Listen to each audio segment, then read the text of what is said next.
तो भाई लोग, अगाथा हार्कनेस का नया सफर शुरू हो चुका है और ये कहानी एकदम अलग ट्विस्ट लेकर आई है। और जैसे ही एपिसोड 1 शुरू होता है, हम अगाथा को वेस्ट व्यू में देखते हैं, जहाँ वो एक पुलिस डिटेक्टिव बन गई है। इमेजिन करो, एक पावरफुल विच जो अब एक पुलिस डिपार्टमेंट के लिए काम कर रही है। और ये ट्विस्ट तो शुरुआत है। सीन एक सनसेट स्पॉट पर शुरू होता है, जहाँ एक बॉडी मिली है अगाथा को, जो प्रोबेशन पर थी, और उसे वापस फोर्स पर बुलाया गया क्योंकि ये केस सिर्फ वो ही सॉल्व कर सकती है। वैसे तो उसे एक सस्पेक्ट को पंच मारने की वजह से सस्पेंशन मिला था, लेकिन अब लगता है कि सिचुएशन सीरियस हो गई है। और फिर जैसे ही अगाथा क्राइम सीन का सर्वे करती है, उसकी नजर एक ब्रूच पर पड़ती है। इंस्टेड ऑफ फॉरेंसिक डिपार्टमेंट को देने के, वो चुपके से उस ब्रूच को अपनी जेब में डाल लेती है। तभी एक इंटरेस्टिंग ट्विस्ट आता है। एक प्रोसीड्यूरल टाइप इंट्रो शुरू होता है for a fiction show called Agnes of Westview, जिसमें अगाथा फंसी हुई लगती है जब वांडा ने शहर छोड़ा था। क्राइम सीन से वापस आने के बाद अगाथा लाइब्रेरी जाती है, एक लाइब्रेरी स्लिप को ड्रॉप करने जो डेड बॉडी के पास मिली थी। और गैस करो कौन मिलती है वहाँ? डॉटी। हाँ, वही एमा कॉलफील्ड का कैरेक्टर। टर्न आउट ये बुक जो स्लिप के साथ थी 3 साल पहले चोरी हुई थी और नेचुरल साइंस डिपार्टमेंट की थी। अगाथा जब बुक को ढूंढने लगती है तो सब बुक्स जल चुकी होती है। बहुत ही मिस्टीरियस है भाई यहाँ।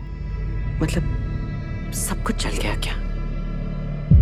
फिर स्टेशन वापस जाने पर पता चलता है कि डेड बॉडी के नेल्स में जो मिट्टी मिली थी वो वेस्ट व्यू की नहीं थी, बल्कि वो मिट्टी ईस्टर्न यूरोप से थी। ये बात तो एक बड़ा क्लू है। तभी इंटर होता है ऑब्रे प्लाजा का कैरेक्टर, जो एक फेडरल एजेंट है और वो अगाथा के साथ काम करना चाहती है। लेकिन अगाथा को ये आइडिया बिल्कुल पसंद नहीं आता। इन दोनों के बीच एक क्रिपी और टेंस इंटरेक्शन होता है और फिर अगाथा पॉन शॉप जाती है उस ब्रूच को इंस्पेक्ट करवाने के लिए। इंस्पेक्टर ब्रूच को देखकर बताता है कि ये ब्रूच असल में एक लॉकेट है और अंदर एक बाल का टुकड़ा है। इतना पुराना ब्रूच और उसमें एक बाल, क्या राज है इसके पीछे? रात के वक्त अगाथा उस लाइब्रेरी से चोरी हुई बुक के टाइटल को डिकोड करती है, डायलॉग एंड रेथोट्रिक, नॉन history of learning and debate. जब वो ये समझने वाली होती है कि टाइटल के इनिशियल्स डार्क होल्ड बनते हैं, तभी चीफ ऑफ पुलिस उसे कहता है कि वो घर जाए और आराम करे। लेकिन यही बात अगाथा के दिमाग में घंटी बजाती है। जब अगाथा घर जाती है तो रात के समय एक नॉक होता है और वो डोर पर खड़ी होती है। तभी वहाँ आता है एजेंट वाइडल, ऑब्रे प्लाजा का कैरेक्टर। वो कहती है कि केस के बारे में डिस्कस करना चाहती है, लेकिन अगाथा को डाउट होता है। वाइडल के क्वेश्चन थोड़ा अजीब लगते हैं। जैसे वो पूछती है, तुम्हें याद है तुम्हें मुझसे नफरत क्यों है और क्या तुम कुछ छुपा रही हो? इस कन्वर्सेशन के बीच अगाथा को अपने घर में ऊपर से आवाज आती है और वो देखती है एक छुपने वाला घुसपैठिया घुस गया है। अगाथा उसके पीछे भागती है और उसका सामना करने की कोशिश करती है। घुसपैठिया फाइनली पकड़ा जाता है जब अगाथा का पड़ोसी, जो डेबरा जो रूप प्ले कर रही है, उसे मार देता है। यहाँ घुसपैठिया कौन है? जो लॉक का मिस्टीरियस टीनेजर। इंट्रोगेशन के दौरान अगाथा को पता चलता है कि ये लड़का किसी द रोड के पीछे है। जब वो उसे फोर्सफुली इन्वेस्टिगेट करती है, सडनली फोटोज जो वो दिखा रही थी वो फोटोज के बदले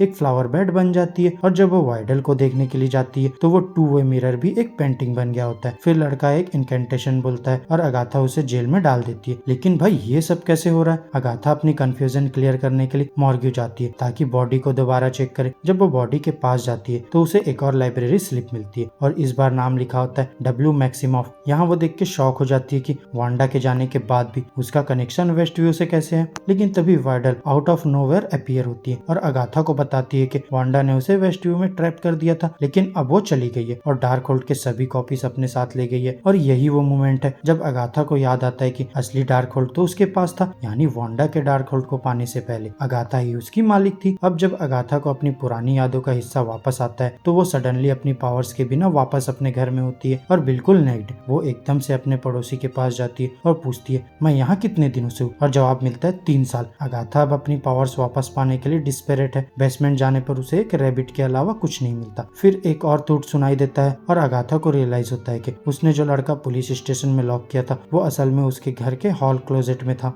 और ये भी मतलब है कि ऑब्रे प्लाजा का कैरेक्टर भी रियल है, लेकिन वो एक फेडरल एजेंट नहीं है, बल्कि वो है ग्रीनविच। और अब वो अगाथा के ब्लड के पीछे है। यहाँ इन दोनों के बीच एक शॉर्ट फाइट होती है, लेकिन अगाथा समहाउ ग्रीनविच को कन्विंस करती है कि वो तब फाइट करेगी जब उसकी पावर्स वापस आ जाएगी। लेकिन तभी ग्रीनविच एक धमकी देती है, सलेम 7 आ रहे हैं और सूरज ढलते ही तुम्हारे पीछे होंगे। और फिर दोस्तों एपिसोड यहीं खत्म होता है। अगाथा अपनी पावर्स वापस पाने के मिशन पर है, लेकिन साथ ही उसे एक मिस्टीरियस टीन का प्रॉब्लम भी सॉल्व करना है। अगले एपिसोड में क्या होगा? अगाथा का ये नया सफर और ट्विस्ट लेकर आएगा या फिर और प्रॉब्लम्स क्रिएट करेगा? तो दोस्तों बस अभी के लिए इतना ही। अगर वीडियो अच्छी लगी हो तो वीडियो को लाइक करो, चैनल को सब्सक्राइब करो और बेल आइकन भी प्रेस कर लो। अब मैं मिलूंगा आपसे नेक्स्ट वीडियो में, तब तक के लिए बाय बाय दोस्तों।